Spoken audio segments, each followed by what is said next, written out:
Hey, what's going on, guys? Assalamu alaikum. Welcome to Docker Community All Hands. In this Python track, I'm going to teach you how to build a full stack application using ReactJS for the front end, as well as Fast API, which is a Python framework for the backend. So we can build APIs, microservices, and it's really awesome. So the idea is that we want to have our code, then we want to Dockerize it, build a Docker image, run a container for the front end, the same for the back end, Docker file, image, container, and then having these two containers talking to each other via HTTP using the Docker network. So without further ado, let's kick off.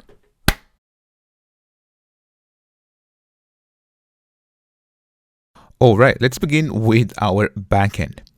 So as I said, we're going to use Fast API, which is a Python framework, high performance, easy to learn, and it's very fast to code. And the cool thing is ready for production. Now, this framework is so easy to follow and to build microservices really fast.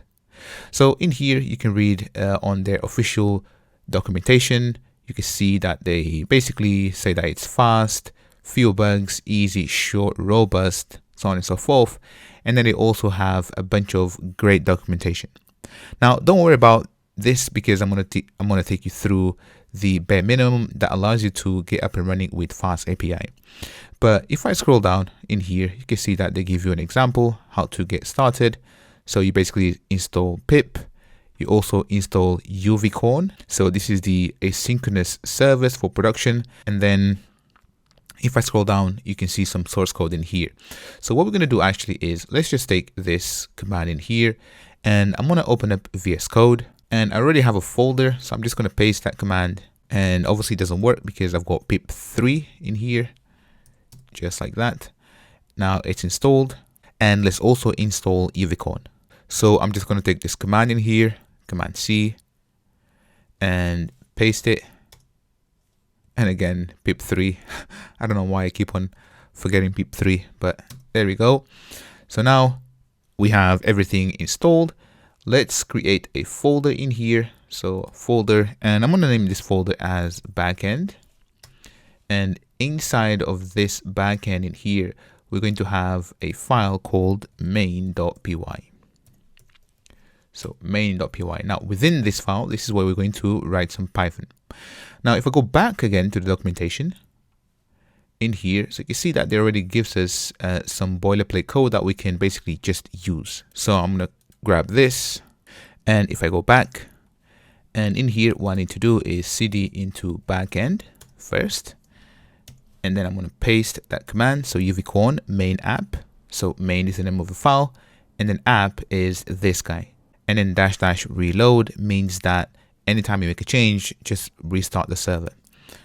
Run this, and you can see that it's up and running. If I navigate to localhost 8000, so here localhost and then 8000, have a look. You can see that we have hello world. So this was super quick. You can see that Fast API is indeed fast. Now let's just go back for a second, and in here, so have a look. So we have from typing import optional. So this allows us to work with typing in Python, and then Fast API. So this is the framework itself. This is how we initialize it. So if you've done any Express.js, for example, it's fairly similar. And then you have annotations. So you have your methods, and then with your methods, you can actually have these annotations. So app.get. So if you are using delete, for example, so HTTP delete, you say app.delete, app.post, app.put, so on and so forth. And then basically you have your method, so def, and then the name of your method. And here you can see this is a path variable. And to be honest, this is it. Now, what I want to do is let's just start with a database. So here I'm going to have, I'm going to say DB. And this will be a DB of, and then this will be a list. And we're going to have a list of person in here. So here, I want to say equals. Now, let me actually create the class. So I'm going to say class. This will be person. and this will extend base and then model. There we go. And this is from Pydantic base model. And with this in mind, I can just basically now add my fields. So here, let's just say ID, and the type will be an integer. So int, and let's also have name, and the type will be string, and let's have age, and the age will be also an integer. So at this point, I can have now two people. Oh, actually, I need to import a list right here from typing. So here we don't need optional. So let's just import list, and there we go. Now let's have a person in here. So I'm just going to say person, and here I'm going to say ID equals to 1, and then name equals to, let's just say Jamila, for example, and then age 22. So let's also have a second person in there. And if I put comma, or actually not even comma, but I just have to say age equals to, and then age equals to. There we go. Cool. So I also have to change this. So let's just say Alex, and Alex is 18. Cool. So at this point, I can also change the path in here. So here I could just say, for example, API. So / and then API. And here, instead of returning this JSON object in here or dictionary, I'm just going to return DB, just like that. And if I save this, this actually fails because it's complaining about optional. So let's just get rid of this method for now. And let's just return DB, save, all good. Go back to my web browser. And now if I send a request, this is a 404 not found because we changed the path to API. So there we go. Now you can see that we have two people, so Jamila and Alex. So you can see how the development with Fast API is so quick. So we have the API in place. Let's build the front end that will basically consume the data from our backend. So for this, we're going to use ReactJS, and React is just a library for building user interfaces using JavaScript, and you can also use TypeScript. So let's open up VS Code, and in here, I'm going to open up a new shell, and I'm going to basically use create React app using npx. So npx create React app, and then front end. So this will give us a folder. So if I run this, so we should get a folder here called front end, and it's just going to install things for us in a second. So let this finish. There we go. You can see that this is done. So it took a while, but now what I want to do is I want to cd into front end. So cd into front end. And before I run npm start, let's also install Acos. So npm I and then Acos. So Acos allows us to issue HTTP requests. So it's just a REST client. And now if I say npm and then start, and if I go to localhost 3000, have a look. This is nice. So let's just go back, and in here, open up frontend src app.js. And what I want to do is I just want to get rid of everything in here for a second. So everything, and let's just return hello there. Let's get rid of the logo and save this. Also app.css. Let's just center, or actually index.css, and let's just indent, or actually align things. So text align and then center. Save this, go back, have a look. We have hello, and then it's centered. So nice and easy. Next, what we want to do is we want to use Acos to get the data from our backend. So here, what we're going to do is we're going to say import Acos from, and then Acos, and we also want to import from React. We want to get use and then state, as well as use and then effect from, and this will be React.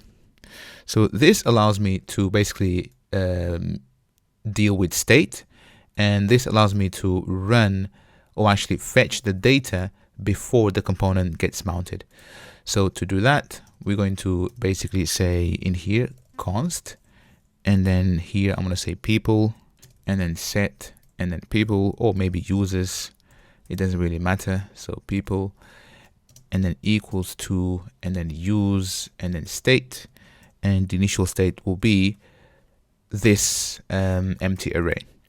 Now that we have people and set people, we can use. So here I can say use, and then effect. This takes a callback, and within this callback, we're going to fetch the data. But the second argument is an empty array because we don't have any dependencies. Now here I can just say Acos dot and then get, and the data that I'm going to get is / and then API. We're going to use a proxy to bypass cores. Now here I'm going to say dot, and then this gives me the response, and with the response I can just say set, and then people, and res.data. So this is the data that I get back. Awesome. Now all I have to do is use this array and then basically have some HTML which is rendered. So this is a functional component, by the way. Now what we're going to do is the following. So here I'm going to say return, and then people.map, and this takes a callback. I'm going to say p, and this is the index, and we're going to return so a paragraph, so p tag, and this needs the key, so the key will be the index. And now in here I'm going to say p.id, take this space, or actually paste that a couple of times, name, and this also will be age. So this is, so in here, have a look. So ID, name, and then age. So let me just save this, and this will not work basically. Have a look, we have blank page, and this is because we need to open up package.json, and in here let's add a proxy. So proxy, so this is mainly for development purposes, and you shouldn't do this in production. So here I'm going to say http / local host, and then 8000. So this is where our backend is running. And I've just realized that this should be one level down, like so, and the same with this comma, and there we go. So if I save this, and I think we need to kill the server and start again. So npm start, and if I check my web browser, I can see that it's empty. So let's have a look, app.js, and of course here I need to return that, go back and check this out. So now we have 1 Jamila 22, Alex 18. So this is really cool. So if I add someone in here, so in my backend, so let's just duplicate this and comma here. If I just say, for example, Ali, and I just realized that the IDs are the same, so 2, 3, and Ali is 15. Save this and then go back, reload. You can see that it updates automatically. So this is beautiful stuff. And you see that the UI is kind of minimal right now. And if you want, you can use, for example, Material, UI, and then React. And this gives you a bunch of components that you can use to build your applications. Now, because here I don't have much time, I'm just going to keep the UI as simple as that, because the idea really is for you to learn how to put everything together and build a full stack application. So now what we have is we have the front end, which is sending an HTTP request to our backend, and everything is working fine. Next, what we want to do is we want to Dockerize the front end as well as the backend. So let's learn how to do that. I'm going to open up VS Code. So let's begin with our backend. So in here, so within our backend, let's just create a new file and name this Docker and then file. Now for this Docker file, we're going to use the base image. So from base image, and this will be Python. So Python : and you can kind of pick any version really in here, provided that it's actually the latest. But for me, I'm just going to say 3.9. So this is the one that I tested with. And here I'm going to set the working directory. So this will be /API, and I'm going to copy. So I'm going to copy. So let's just copy. And here I'm going to say /requirements.txt to / and then requirements.txt. Let me just take this. Now I'm going to show you how to create this in a second, but this is it. Now let's use pip. So I'm going to say run. So run and then pip, and then install dash no cache, and then there. We also want to upgrade, and then -r, and here this is the file that we want to basically install from. All right, nice and simple. So the last thing that we need to do is we need to copy, or actually not the last thing, but we need to copy. So we're going to copy dot, so basically everything into /API. And then finally, we want a command which we want to execute. So remember, we started the server with uvcorn. And basically, if I show you again, so here, if I stop this, so stop this, and then have a look, uvcorn, and then main app -- reload. So let's just take this. We're going to paste that. So this will be a second argument, comma, and then main app. We also want to have host. So -- and this will be localhost. So 0.0.0.0. And finally, if you want, you can also specify the port. So -- port. And the default port is 8000, but if you want to change that, you can absolutely do it. So this is the command that is going to run. Now, if I save this, let's basically generate this file in here. So to do that, let's just say pip and then 3 freeze, and this will be going to requirements.txt. And now you should see that we have requirements.txt in here. So cool. So this is pretty much everything that we need for our backend. With this, we have to build the Docker image. So for that, make sure that you have Docker desktop up and running. So in here, I've got a couple of containers which are basically running. So Postgres and Minikube, but we're going to run our containers in a second. So here also, you can see that Docker desktop is running, and I'm on a Mac, so I'm using Docker desktop. So go ahead and make sure that you have Docker desktop up and running. Then what we can do is, so within backend, we could just basically say Docker build .-t and T for tag. And here I'm going to name this backend. Press enter, and you can see that now it's building the image. So, oops, there was an error. So upgate. So where is it? Upgate. So upgrade. There we go. Save this. Let's try one more time, and hopefully everything should just work.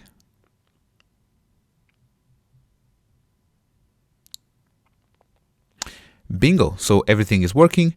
Now let's just run this with Docker. So here I'm going to clear the screen. Let's just type Docker run --name backend --rm. And so that basically, as soon as I come out of this process, then the container will exit as well. -p. So here we want to expose 8000 to 8000. And then the image is called backend.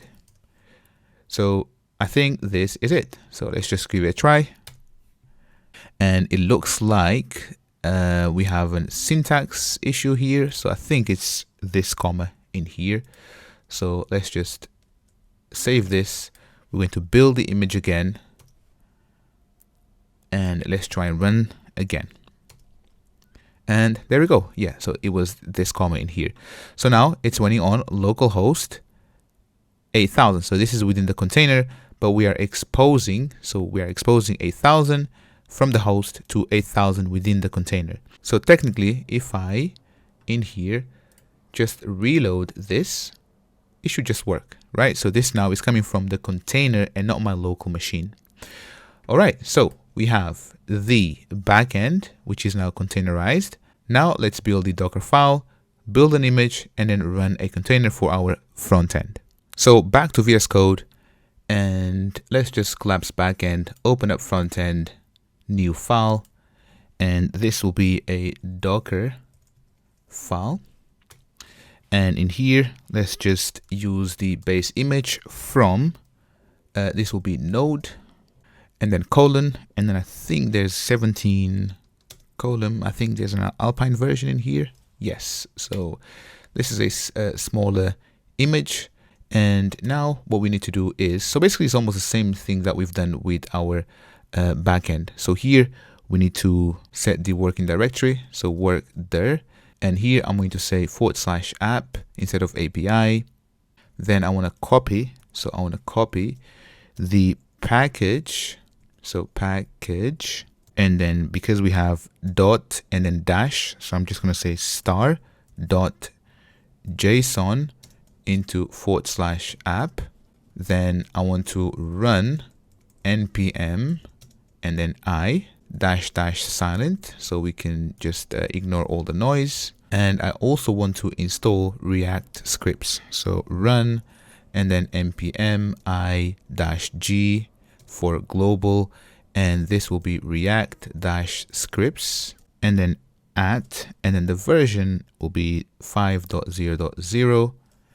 And basically this right here is, so if I show you within our package.json, if I scroll up, React scripts. So we want this so that we can basically run npm start. And again, this is mainly for development purposes, but I would never use this in production, right? So there's a build right here, which you can take the build and then maybe deploy with Next.js, Vercel, or Nginx, or maybe S3 on a bucket.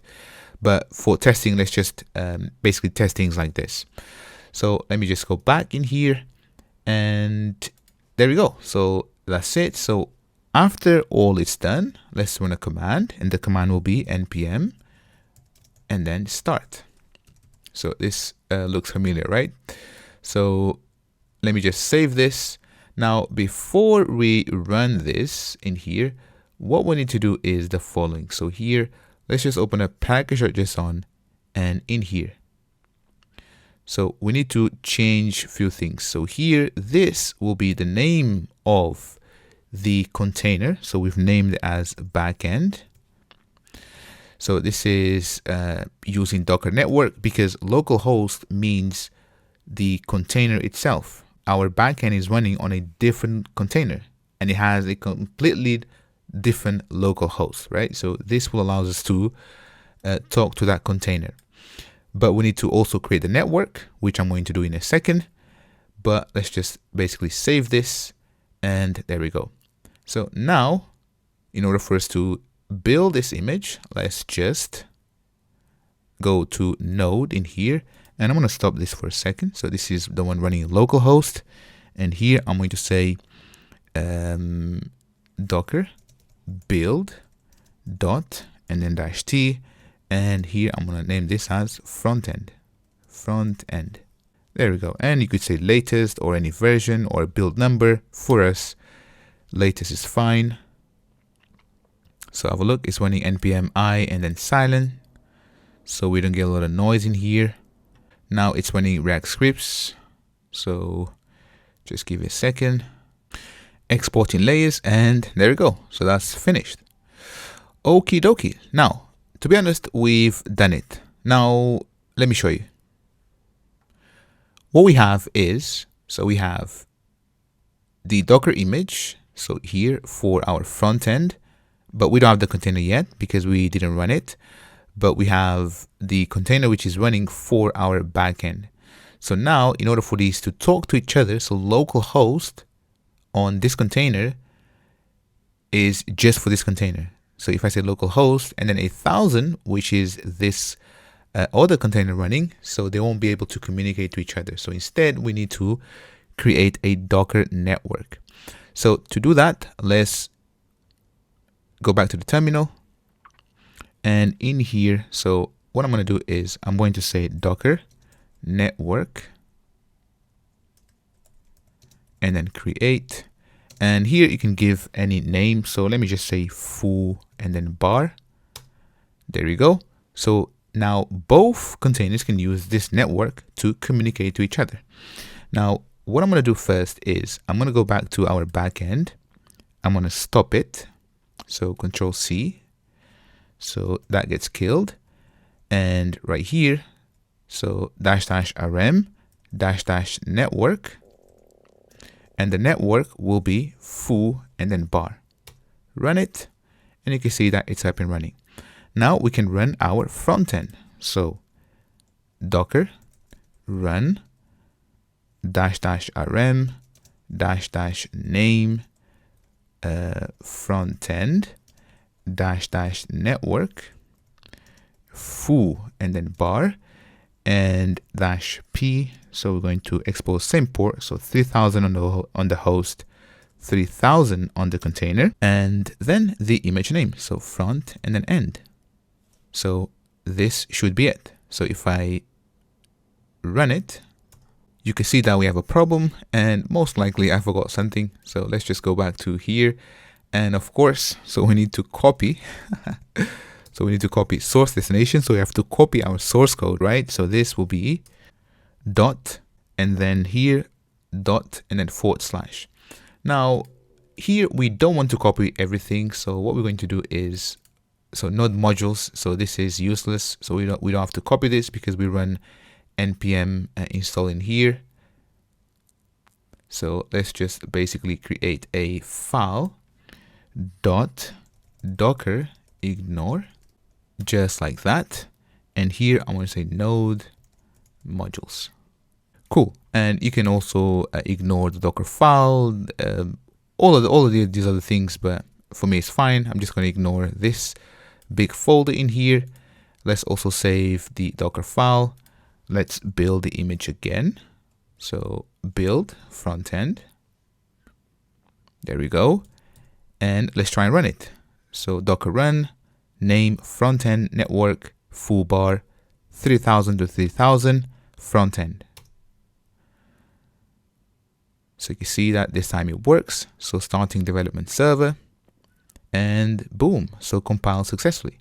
Now let's go to localhost 3000 and here. So let me just open a new tab. So localhost 3000, enter and have a look. So this works. So this is beautiful stuff.